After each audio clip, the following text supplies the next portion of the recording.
Shalom, c'est votre serviteur, le prophète Dibé Jean-Jacques.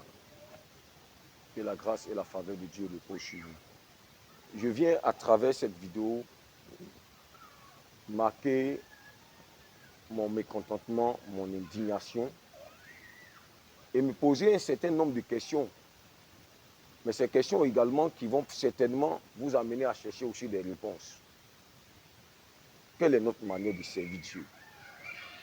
Moi, je suis prophète et certains d'entre nous sont aussi pasteurs. Je vais parler de tous les autres ministères qui sont un peu partout dans notre pays, dans notre continent africain. Chers amis de la Côte d'Ivoire, chers amis d'ici et d'ailleurs, s'il vous plaît, écoutez-moi très bien. Je me pose beaucoup de questions par rapport à notre manière de servir Dieu. J'ai vu ça et là, j'ai entendu ça et là. Nous, hommes de Dieu, les chrétiens qui fréquentent nos différentes églises, prêcher sur l'amour, parler de l'amour, enseigner sur l'amour. Mais laissez-moi vous dire que l'amour dont nous parlons laisse à désirer.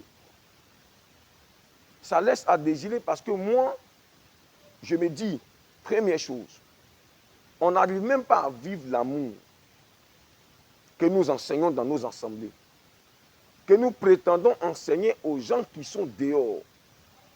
On n'arrive même pas à vivre cet amour au milieu de nous-mêmes, c'est-à-dire dans l'enceinte de l'Église. Alors je comprends pourquoi, dans notre manière de servir Dieu, on a compris que c'est nous-mêmes, en tant que personnes, en tant qu'individus, qui étant importants à nos propres yeux. C'est pourquoi les gens qui invoquent Dieu comme nous, généralement ne nous disent pratiquement rien. Vous allez comprendre pourquoi je suis en train de parler. Parce que moi, personnellement, c'est avec les larmes aux yeux que je suis en train de parler et je suis en train de faire cette vidéo. Réfléchissez ensemble. Lorsqu'on a échoué de l'intérieur, est-ce qu'on peut apporter quelque chose même aux gens qui sont dehors? Ceux qu'on a l'habitude d'appeler païens, est-ce qu'on peut leur donner quelque chose? Est-ce qu'on peut leur proposer quelque chose?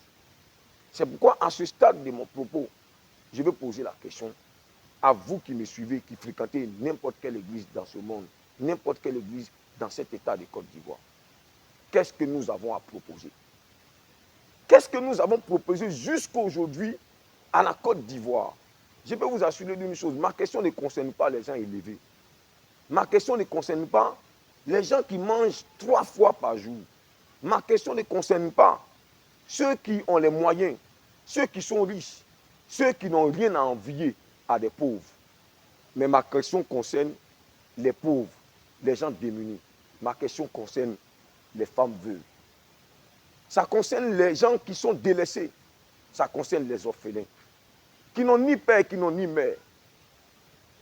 Mais je me pose la question de savoir qu'est-ce que nous avons à proposer à ces gens. Si nous pensons que la prédication que nous prêchons, l'évangile que nous prêchons, est essentiellement pour ceux qui sont dans nos églises, dans nos assemblées. Si nous pensons cela, alors déjà, je dirais que nous avons déjà même échoué vis-à-vis de nos propres peuples. Parce que moi, j'ai vu dans certaines églises, j'ai vu des pauvres, j'ai vu des gens sortis des quartiers précaires pour aller dans ces églises où les hommes de Dieu ont 5 voitures, ont 10 voitures, ont certains même des jets privés. Mais quand ils sortent de là, ils retournent dans leur quartier précaire, ils retournent dans leurs maisons en bois, ils retournent dans les toilettes délabrées, laides, où ils prennent des maladies, ils ramassent des maladies. Cependant, l'homme de Dieu qui prétend leur enseigner l'évangile qui repose sur l'amour, il n'est pas capable de connaître leur quotidien. Il n'est pas capable de connaître comment ils vivent. Moi, je me pose des questions. Est-ce que jusqu'à aujourd'hui, c'est Dieu nous sommes en train de servir vraiment? Si de l'intérieur, nous-mêmes ceux à qui nous enseignons, nos yeux sont fermés sur leur misère, ce n'est pas ceux qui sont au dehors. Qu'aujourd'hui, l'État, le district d'Abidjan est en train de mettre à la rue, est en train de mettre dehors, est-ce qu'on aura le cœur pour se soucier d'eux? Mais bientôt, on entendra des hommes de Dieu, on entendra ça et là, des évangéliques, parce que c'est d'eux qui les questionnent, parce que c'est moi ma corporation. On les verra pour dire que ce sont les politiciens qui ne sont pas bons, ce sont les politiciens qui créent telle chose, ce sont les politiciens qui font telle chose. Mais jusqu'à aujourd'hui, je pose la question, à commencer par les fédérations évangéliques, qui rassemblent, qui regroupent plusieurs églises, avec à leur tête un premier responsable, qui est le premier responsable de ces endroits-là, de ces fédérations. À part les politiciens, combien de fédérations ont rendu visite dans cet endroit où ce n'est que des décombres, où des gens dorment sous des matelas, parce qu'ils ont pris ces matelas pour se protéger du soleil, parce que ça ne sera pas pour se protéger de la pluie. Parce que la pluie n'en a rien à foutre des matelas. Ils traversent le matelas et ils mouillent ceux qui sont en bas. Ils se protègent avec leur matelas, avec les enfants qui sont au CP1, avec les enfants qui sont encore à la mamelle, des femmes veuves, parce que monsieur est parti, des enfants orphelins, parce qu'ils n'ont plus rien. Ces personnes-là, aujourd'hui, sont dans les rues. Mais jusqu'à aujourd'hui, j'ai l'impression que les hommes de Dieu et l'Église dans le monde, en particulier en Côte d'Ivoire, n'a pas encore compris ce qu'on appelle le service de Dieu. On a tout abandonné, même la destinée des gens. La destinée des gens que nous prétendons prêcher, nous avons abandonné ça entre les mains des politiciens. Parce qu'en réalité, les politiciens, face à nous, je vous dis en vérité, les politiciens ont plus à proposer à des hommes misérables, à des hommes pauvres, à des gens qui n'ont pas chose, qui n'ont plus rien à se mettre sous la dent. Je suis en train de parler avec un cœur indigné, un cœur qui a mal, pas mal pour les politiciens, pas mal pour ceux-là qui sont même eux-mêmes à l'origine de certaines situations que vivent aujourd'hui les démunis, les pauvres, les femmes veuves, les orphelins et les orphelines qui croupissent dans la totale, comment on appelle ça, totale pauvreté. Nous sommes insensibles et nous prêchons l'amour. C'est pourquoi je dis haut et fort, je fais partie de ceux qui disent que les prédicateurs d'aujourd'hui sont que des hypocrites et des menteurs, parce que leur message ne repose que sur des discours, parce que le discours, ce n'est que le discours. Tout le monde est habilité à faire des discours. Les politiciens font des discours, mais eux-mêmes, dans leur politique de discours, ils ont des propositions à faire. Nous sommes à la veille de 2025. Et vous verrez que c'est les mêmes politiciens qui viendront faire des propositions à ces personnes qui sont dans la pauvreté, qui sont jetées à la rue. Mais nous prétendons apporter la lumière aux nations. Nous qui prétendons apporter le sel à la terre. Nous qui prétendons apporter l'espoir aux nations. Nous sommes indifférents quand les pauvres pleurent. Vous êtes des satanistes. Je le dis et je l'assume. Vous êtes des satanistes. Parce qu'en vérité, le cœur de Dieu, c'est le cœur d'un homme qu'il a appelé. Le cœur de Dieu, c'est le cœur d'un prophète qu'il a appelé. Le cœur de Dieu, c'est le cœur d'un pasteur qu'il a appelé. Vous ne pouvez pas voir ces gens démunis dans les rues, sans occasionner, sans faire des choses qui vont leur donner au moins l'occasion de manger, l'occasion de se nourrir, l'occasion de dormir quelque part, ne serait-ce que pour 2 jours, ne serait-ce que pour 1 mois, pour que Dieu, par sa miséricorde, puisse leur donner un endroit pour s'en sortir.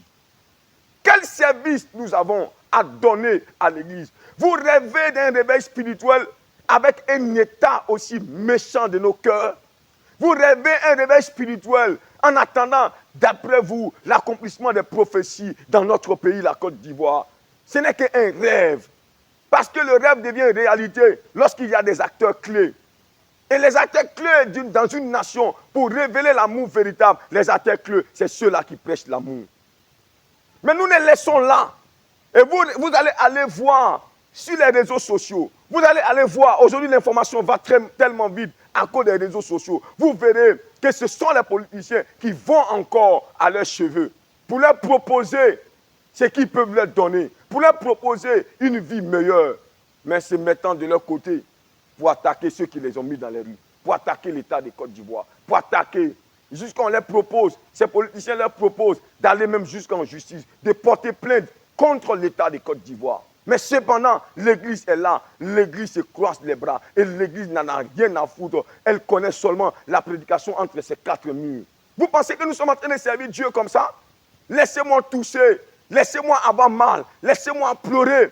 Parce que moi, chaque jour, ceux qui me suivent ici, ils savent que j'ai les larmes pour ces personnes délaissées. J'ai les larmes pour ces personnes qui pleurent. J'ai les larmes pour ces personnes qui sont blessées. J'ai les larmes pour ces personnes-là. Tant que nous n'allons pas nous tourner vers les gens du dehors, vers ces musulmans qui ne connaissent pas Jésus-Christ, vers ces bouddhistes qui ne connaissent pas Jésus-Christ, vers ces misérables, parce que nous, on n'a pas de barrières. Nous, on ne sait pas qui est qui, mais Jésus-Christ de Nazareth a proposé sa vie, il a proposé son sacrifice à n'importe quel humain sur la terre, quel que soit son bord religieux, son bord ethnique, quelle que soit sa région, Jésus-Christ a proposé son sacrifice. Quelle proposition nous avons? Nous prétendons prêcher le message du réveil spirituel. Nous prétendons dire que nous voulons sauver l'humanité. Nous prétendons dire que nous voulons sauver les gens qui ne connaissent pas Jésus-Christ. Mais ce sont les mêmes gens-là qui sont dehors, qui sont misérables. Mais cependant, nous n'avons rien à leur proposer. Et si on n'a rien à leur proposer, ceux qui viendront proposer le mieux, ils iront avec eux. Ils vont les suivre demain. Et demain, nous dirons que non, Jésus-Christ est fort, Jésus-Christ est puissant, Jésus-Christ est comme ça. Il est puissant en quoi? En quoi on a démontré que Jésus est puissant? Je vous dis en vérité, c'est un cri de cœur. J'ai mal, je pleure, seul. Vous voyez aujourd'hui, les prêtres que je salue au passage, les prêtres catholiques ont prouvé qu'ils peuvent au moins dire quelque chose à nos gouvernants. Ils peuvent dire quelque chose à l'État de Côte d'Ivoire. Parce que l'un d'entre eux s'appelle Norbert Abékan. Il a dit au gouverneur d'ici d'Abidjan, il dit avant de rendre joli Abidjan, allez-y rendre d'abord joli vos villages. Ce dernier a fait un poème et au travers de ce poème-là, j'ai compris son discours. Il a révélé dans ce poème qu'un don de 4x4 a été offert aux différents villages, aux différents chefs de village Abidjan. Pourquoi? Parce que c'est eux qui ont le droit de veto pour arrêter les machines de déguerpissement. C'est eux qui ont le droit de veto pour arrêter la progression comment on appelle ça, du déguerpissement de ces personnes qui sont sans défense. Parce que la justice même qui a été créée pour eux, cette justice n'est pas de leur côté. Parce qu'en vérité, dans la pensée de Dieu, sur la terre, Dieu a créé la justice et il a suscité les juges pour que les plus faibles soient protégés. Mais aujourd'hui, les plus forts se servent de cette justice-là pour opprimer ceux qui sont pauvres, pour opprimer ceux qui sont faibles. Alors, ils n'ont plus de protection. S'ils n'ont plus de protection, qu'est-ce qui leur reste? N'est-ce pas Dieu?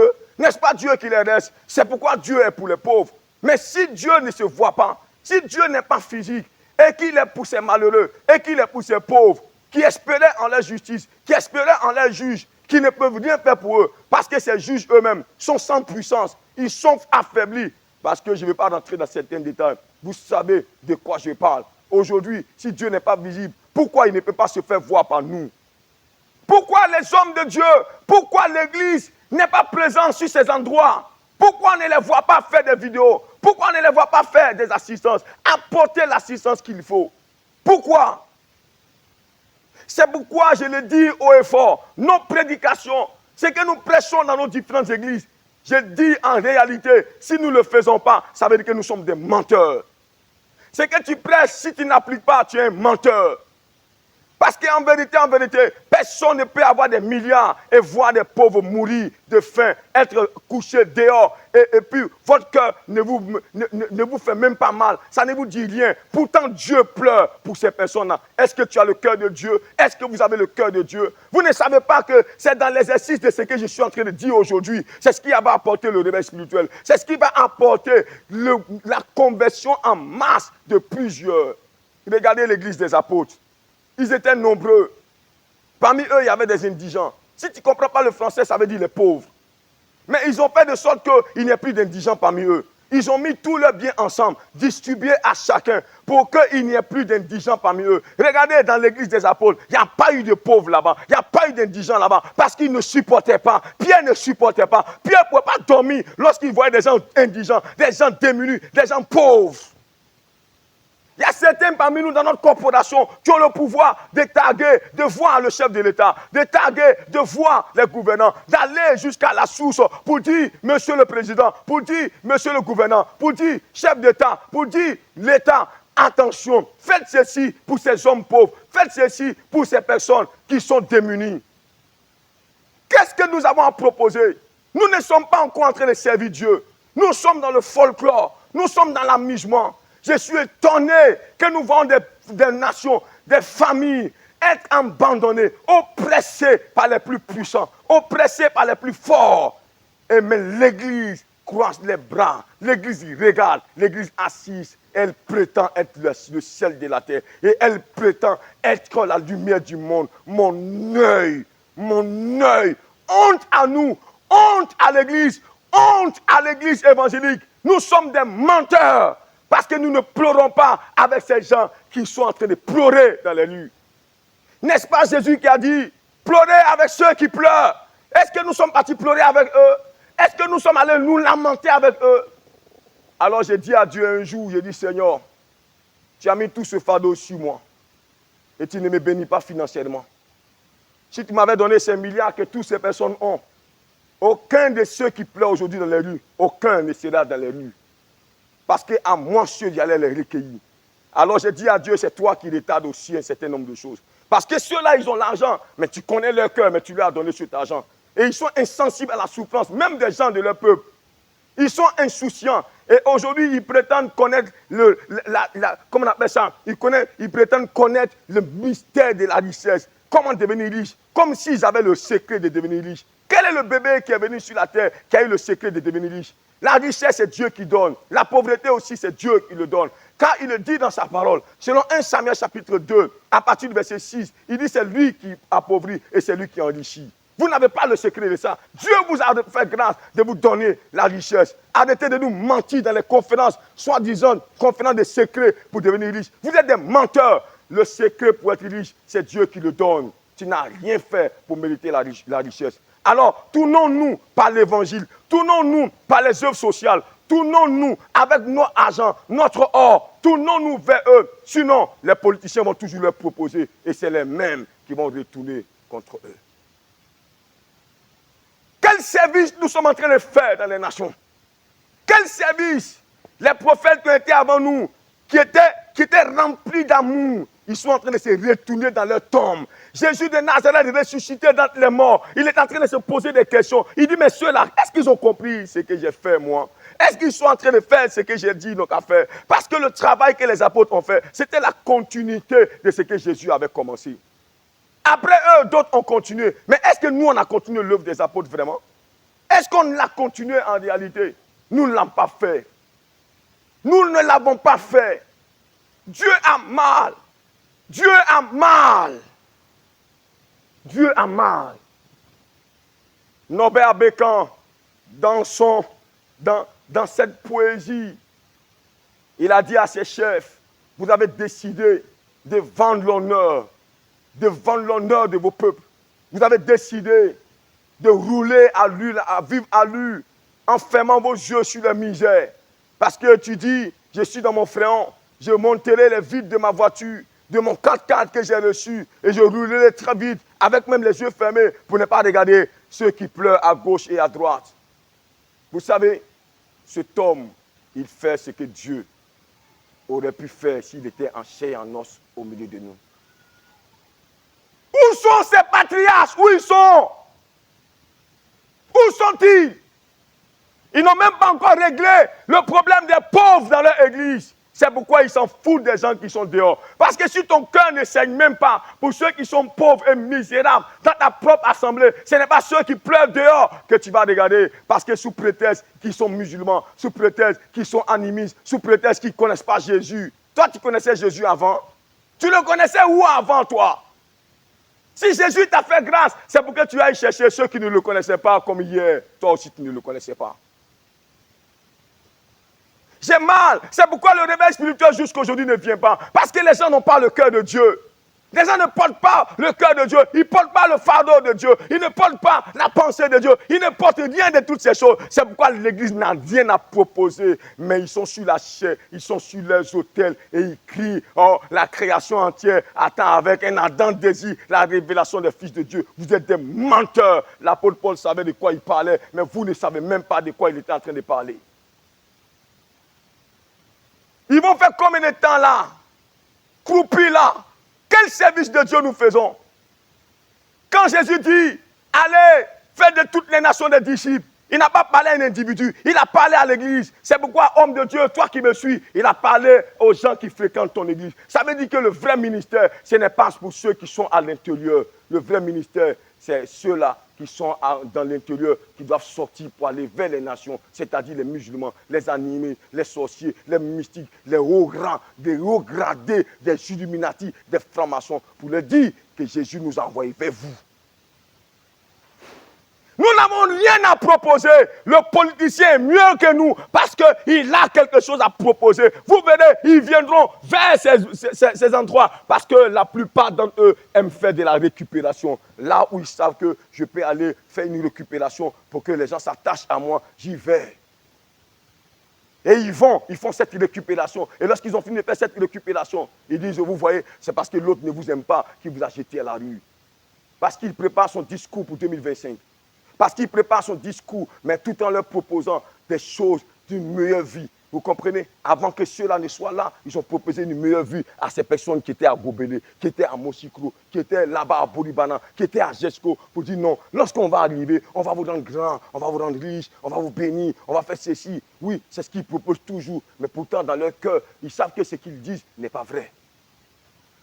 Mais qui a l'esprit de vérité? Celui qui a l'esprit de vérité n'a rien à proposer à ses pauvres. Et ceux qui ont l'esprit de mensonge viennent vous proposer le mensonge en miroitant un avenir glorieux. Pourtant, ils savent que ce n'est pas vrai. L'Église a démissionné. C'est pourquoi le réveil ne vient pas. L'Église a démissionné. C'est pourquoi je vais vous dire ceci avant de finir. J'ai vu cette vision. Et c'est confirmé par plusieurs serviteurs de Dieu. J'ai vu cette vision. J'ai vu dans ces loges mystiques. Ça date de longtemps qu'ils ont commencé ces choses. J'ai vu dans les réunions des loges mystiques, des francs-maçons, des illuminatis. Je les ai vus. Ils ont assigné plusieurs à être des serviteurs de Dieu comme nous. Ils ont dit, toi, tu vas faire office de prophète. Et on leur a donné des cols pastorales. Parce que ces cols pastorales, on peut les avoir partout. On peut les fabriquer, on peut les auto-fabriquer nous-mêmes. Et ils ont cousu des toges pour les donner. Pour dire, à partir d'aujourd'hui, présente-toi. Déjà, quand tu sortiras, on te donnera les grands moyens. Construire de grands édifices. Parce que c'est ça qui séduit les gens. Si tu construis ces grands édifices, on te donnera les dons qui émanent de notre maître. Tes yeux vont s'ouvrir clairement et tu verras beaucoup de choses. Je ne suis pas en train de dire le nom de quelqu'un, mais je dis ceux qui se reconnaissent, qui viennent de ces loges et qui ont infiltré notre corporation. Ces personnes ont changé la couleur de l'évangile. Et ils ont endurci le cœur même de ceux qui sont vrais. De sorte que leurs yeux sont fermés sur ceux qui sont dans la misère et dans la pauvreté. Ils sont rentrés au milieu de nous et ils sont en train de faire un travail minutieux au milieu de nous. Ils sont en train de faire un travail tellement minutieux pour détruire cette corporation qui a l'image de Dieu. Aujourd'hui, elle se cherche parce qu'elle-même ne se retrouve même pas. Elle ne sait même pas où est placée la bonne que leur père a posée. Ils sont en train de chercher ça jusqu'à aujourd'hui. Tant qu'on ne cherche pas ça, comment, si on n'a pas trouvé ces choses-là, comment on peut aligner, comment on peut construire sur la ligne de cette borne que nos pères ont posée? Je suis indigné pour le comportement de l'Église. Je suis indigné pour cette église muette, aveugle. Vous pensez que l'État peut tout faire? L'État crée des situations pour mettre l'État, pour mettre les citoyens à l'aise. Mais en même temps, pendant qu'il crée ces situations, il défavorise certains. Et quand il défavorise certains, la majorité sont la plupart pauvres. La Côte d'Ivoire n'est pas un pays comme les États-Unis. Là-bas, il y a des pauvres, mais c'est un pourcentage très minime. Mais ici, le pourcentage des pauvres est énorme. Est énorme. Vous savez quoi? Vous savez quoi? Église, si nous ne travaillons pas, Satan aura des propositions à les faire. Ne vous étonnez pas que dans quelques années, on ait beaucoup de francs-maçons dans notre pays, qu'on ait beaucoup d'illuminati dans nos pays. Parce que quand ils viennent, ils proposent le bien-être. Il suffit que tu sois l'un de leurs. si tu signes le pacte, ta vie changera. Mais nous, est-ce que Jésus n'est pas capable de changer leur vie, de transformer leur vie? Au-delà de ça, nous parlons du salut de leur âme. C'est de ça qu'il est question. J'ai vu des partis politiques qui sont allés donner des bâches à ces gens qui dorment dehors. J'ai vu des partis politiques qui sont allés donner des tonnes de riz à ces gens qui dorment dehors. Mais l'église est partie quand? Combien de pasteurs sont partis là-bas? Je vais vous dire une chose. Il y a une chose dans ce monde qui est si profond, tellement profond, que vous n'allez jamais atteindre le fond jusqu'à ce que Jésus-Christ revienne. Tellement vaste que vous n'allez jamais finir de faire le tour jusqu'à ce que Jésus-Christ revienne. Et cette chose-là, vous savez c'est quoi? C'est la nature. La nature est très profonde. Vous savez pourquoi je le dis? Parce que le Seigneur m'a dit, Jean-Jacques, avant les gens de Bolibana, avant les gens de Moshiko, avant les gens de Banco, avant ceux qui étaient là-bas à Jesco, ils ont d'abord chassé ceux d'Adjoufou et de Gonzagville. Mes fils, vous étiez indignés, vous avez vu ces familles pleurer. Certains dormaient dans les cimetières. Mais tu as vu, fils? Il me dit, fils, tu as vu? Est-ce que vous les voyez encore? Est-ce que vous les voyez? Vous ne les voyez plus. Vous les avez tous oubliés parce que les jours passent et la nature les absorbe. Ils se fondent dans la nature. Cette profondeur avale ces personnes que vous avez vues pleurer parce que bientôt, la nature va les dissiper. Ils vont s'envoler dans la nature. Ils vont s'envoler. Ils vont se dissiper comme la fumée, comme une vapeur dans la nature. Vous ne les verrez plus. Ça veut dire que d'ici quelques mois, tous, vous allez les oublier. Parce que la nature les aura absorbés. Ils vont s'éteindre tous dans la nature. Et on va les oublier. Et la vie va recommencer encore. Comme si rien n'était. On les oubliera demain comme on a oublié ceux de Gonzagville. On les oubliera demain comme on a oublié ceux d'Adjoufou. On les oubliera demain comme on a oublié ceux qui sont là-bas. On les oubliera demain. C'est pourquoi j'ai fait cette vidéo pour interpeller ma coopération, l'Église, les hommes de Dieu, de voler au secours de ces personnes dans les rues, de ces déguerpis, de voler à leur secours. C'est mon cri de cœur. C'est mon cri de cœur. Moi qui vous parle, j'ai mal parce que chaque fois que Dieu fait, chaque jour que Dieu fait, je parle à Dieu pour lui dire, Seigneur, pourquoi tu peux me donner toute cette souffrance pendant que tu ne me donnes rien, pendant que je n'ai pas d'argent? Alors prends leur argent. Prends l'argent de ces personnes à qui tu as donné et qui ne savent pas ce qu'ils vont faire. Prends tout ça et donne-moi. Donne-moi tout cet argent pour que j'aide ces personnes, pour que j'aille à leur secours, pour que j'aille à leur aide. Oui. Que Dieu envoie sa sagesse pour que cette sagesse habite les cœurs des serviteurs de Dieu. Mais que cette sagesse aussi ne laisse pas le cœur de nos gouvernants. Parce que nous, en tant que citoyens, nous, en tant que demandeurs, nous avons le droit de crier à nos gouvernants pour une meilleure condition de vie. Pour une meilleure condition de vie pour ces pauvres, pour ces misérables, pour ces personnes délaissées, pour ces personnes qui sont à la rue. Je vous en prie, je vous en prie. L'heure est venue pour que nous fassions la véritable œuvre de Dieu, le véritable travail de Dieu. Ne prétendons pas enseigner l'amour pendant que nous ne le pratiquons pas. C'est un mensonge. Et nous sommes à l'image de celui qui ment dès le commencement. Parce que lui aussi, il a un discours maquillé de l'amour, mais qui n'est pas l'amour en réalité. Qui est une haine cachée, déguisée, de détruire la création. Elle prétend donner de l'argent. Il prétend donner le bien-être à ces personnes qui détruisent à petit feu. Parce que derrière le riz du diable, il y a un riz moqueur et il y a un riz sadique pour détruire la vie des gens. Tournons-nous vers ces hommes. Tournons-nous vers eux. Parlez à votre église. Parlez à votre assemblée. Tournons-nous vers les gens du dehors. Jésus revient bientôt. Allons à leur secours. Ils verront l'amour qu'on leur a proposé. Ils verront l'amour qu'on leur a donné. Ils verront l'acte qu'on leur a posé. Et ils diront, qui est votre Dieu? Et on leur dira, c'est Jésus-Christ de Nazareth qui nous a envoyés vers vous pour que nous puissions vous assister. Vous pensez que ceux-là ne se donneront pas à Jésus-Christ. Et retenez bien ceci.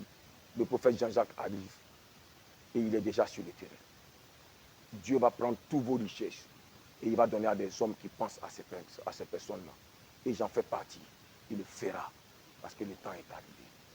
Partagez ma vidéo pour que quelqu'un puisse l'entendre, pour que l'église évangélique puisse l'entendre, pour que n'importe qui dans cet état puisse l'entendre.